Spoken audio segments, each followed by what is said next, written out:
بدل دے دل بدل دے۔ بسم اللہ الرحمن الرحیم۔ آج جمعۃ المبارک کا دن ہے اور ربیع الاول کا مبارک مہینہ ہے، اور دین اسلام میں جمعرات اور جمعے کو عبادات کے حوالے سے بھی بڑی اہمیت حاصل ہے، اور بالخصوص درود شریف کے بارے میں جیسا کہ اس کے فضائل بے شمار احادیث میں موجود ہیں۔ اللہ کے نبی علیہ السلام نے فرمایا کہ جمعرات اور جمعے کو کثرت سے مجھ پہ درود شریف پڑھا کرو۔ عام دنوں میں بھی درود کی بہت زیادہ ترغیب ہے، اور جمعرات اور جمعے کے دن علماء کرام نے اس کی خصوصی تاکید فرمائی ہے۔ خود یہ ایک ایسا عمل ہے جسے خود خالق کائنات خود کر رہے ہیں، اور اپنی کتاب میں حکم بھی دیا اور بتایا بھی کہ ان اللہ وملائکتہ یصلون علی النبی یا ایھا الذین آمنوا صلوا علیہ وسلموا تسلیما۔ اللہ اور اس کے فرشتے یہ سب نبی پاک علیہ السلام پہ درود بھیجتے ہیں، اور اللہ تعالیٰ فرماتے ہیں اے ایمان والو تم بھی ان پر درود اور سلام کو پڑھا کرو۔ آقا علیہ السلام فرماتے ہیں من صلی علیہ واحدۃ صلی اللہ علیہ عشرہ، جو مجھ پر ایک مرتبہ درود پڑھتا ہے اللہ تعالیٰ اس پر 10 رحمتیں نازل فرماتے ہیں، اور علماء کرام فرماتے ہیں کہ 10 گناہ معاف فرماتے ہیں، اور 10 اس کے درجات کو بلند فرماتے ہیں۔ اور یہ بھی علماء کرام فرماتے ہیں کہ کسی بھی شخص کو اللہ تعالیٰ ایک مرتبہ رحمت کی نگاہ سے دیکھ لیں، اس کے دنیا اور آخرت کے سارے کام بن جانے کے لیے کافی ہے، اور ہر بار درود شریف پڑھنے پہ 10 مرتبہ اللہ تعالیٰ کی رحمتیں نازل ہوں، 10 گناہ معاف ہوں، 10 درجات بلند ہوں، اور کیا چاہیے۔ اور درود شریف کی فضیلت اور اس کی ترغیب خود نبی پاک علیہ السلام نے اپنی مبارک زندگی میں بھی بہت زیادہ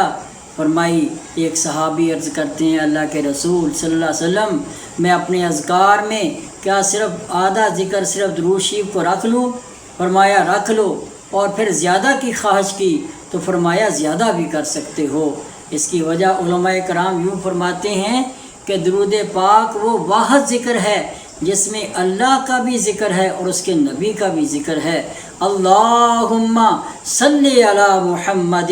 اے خالق کائنات محمد صلی اللہ علیہ وسلم پہ رحمت نازل فرما۔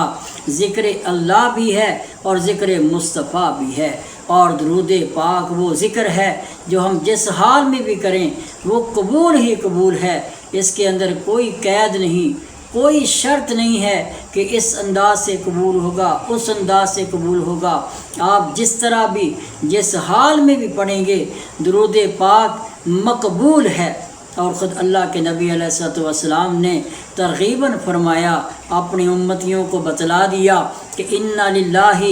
ملائکۃ سیاحین فی الارض یبلغون علی من امتی السلام۔ اللہ تعالیٰ نے فرشتوں کی ڈیوٹی لگا رکھی ہے، پوری روئے زمین کے اوپر چلتے رہتے ہیں، اور جہاں کہیں بھی مجھ پہ درود پڑھا جاتا ہے وہ مجھ کو پہنچا دیتے ہیں۔ ایک عالم دین فرما رہے تھے کہ اگر یہ چاہتے ہو کہ آپ کا تذکرہ بائی نیم حضور پاک صلی اللہ علیہ وسلم کی بارگاہ میں ہو تو نبی پاک پہ درود پڑھو، کیونکہ فرشتے جب درود پہنچائیں گے وہ جا کر بتائیں گے کہ فلاں بن فلاں نے آپ کے اوپر درود پڑھا ہے۔ اور نبی پاک علیہ السلام نے تو یہاں تک فرمایا کہ جو شخص دور سے درود پڑھتا ہے من صلی علیہ عند قبری سمعتہ ومن صلی علیہ نائیا ابلغتہ، کہ جو میری قبر پہ پہنچے گا، جو میرا عاشق صادق سچا چاہنے والا کوشش کر کے طلب کے ساتھ میرے روضہ اطہر پہ آ کر درود پڑھے گا، میں اسے بنفس نفیس سنتا ہوں۔ اور جو شخص دور سے پڑھتا ہے وہ فرشتے مجھے پہنچا دیتے ہیں، مختصر بات یہ ہے کہ جہاں ہو جس حال میں ہو نبی پاک علیہ الصلوۃ والسلام پہ درود و سلام پڑھتے رہیں، صبح ہو، شام ہو،